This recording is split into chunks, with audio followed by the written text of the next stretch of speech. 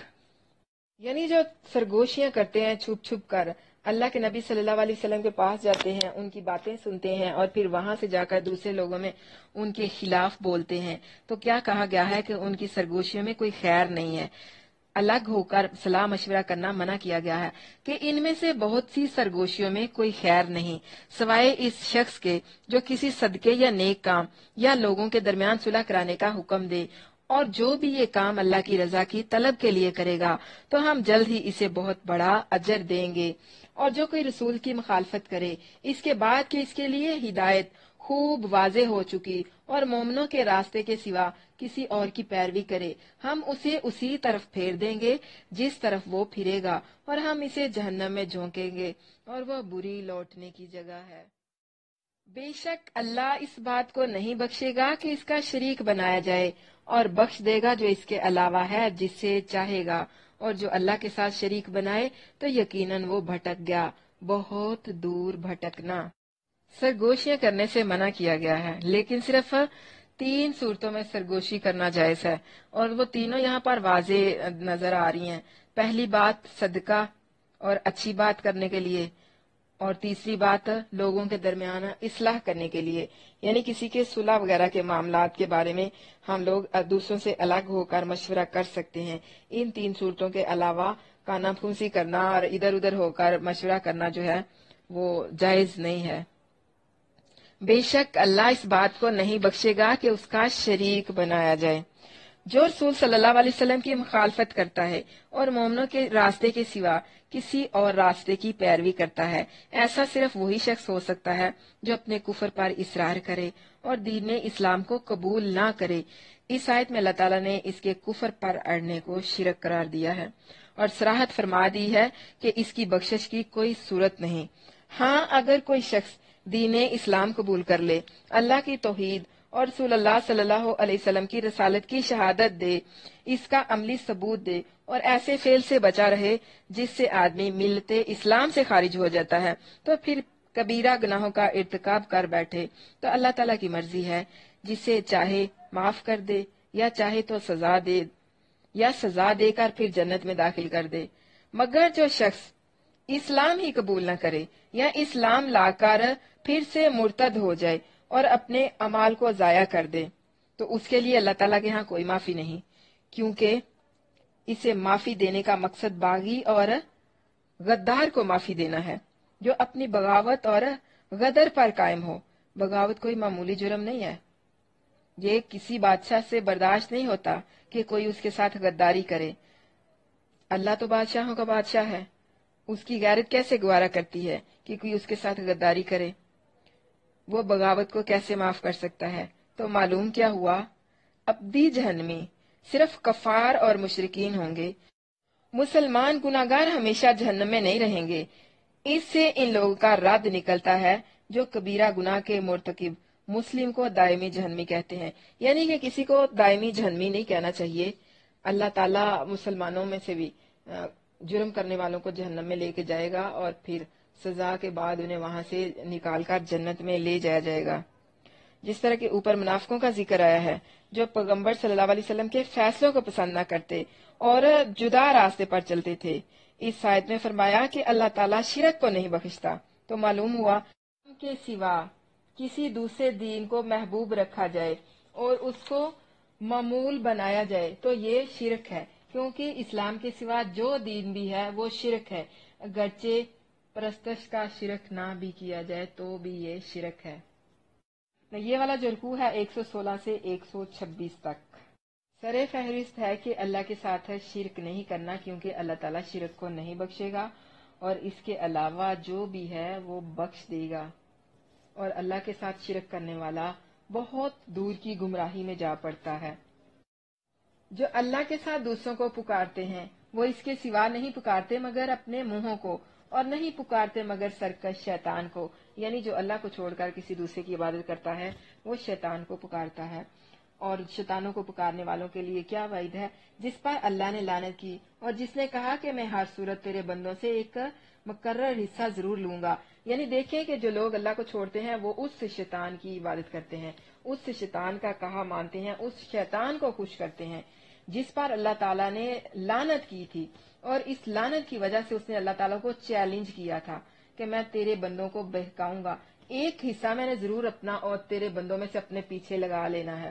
یعنی میں نے لوگوں کو گمراہ کرتے رہنا ہے، اور یقیناً میں انہیں ضرور گمراہ کروں گا، اور یقیناً میں انہیں ضرور آرزوئیں دلائوں گا، اور یقیناً میں انہیں ضرور حکم دوں گا، تو یقیناً وہ ضرور چوپاؤں کے کان کاٹیں گے، اور یقیناً میں انہیں ضرور حکم دوں گا، تو یقیناً وہ ضرور اللہ کی پیدا کی ہوئی صورت بدلیں گے، اور جو کہ شیطان کو اللہ کے سوا دوست بنائے تو یقیناً اس نے خسارہ اٹھایا، واضح خسارہ۔ اللہ کی پیدائش کو کس طرح سے بدلنا ہوتا ہے؟ جو ہم لوگ اپنے دانت وغیرہ ترچھواتے ہیں، ان کو رگڑواتے ہیں تاکہ ان کی خوبصورتی میں اضافہ ہو، پلکنگ کرواتے ہیں، یہ اللہ کی تخلیق کو بدلنے والی چیز ہے کہ ہم خوبصورت نظر آئیں۔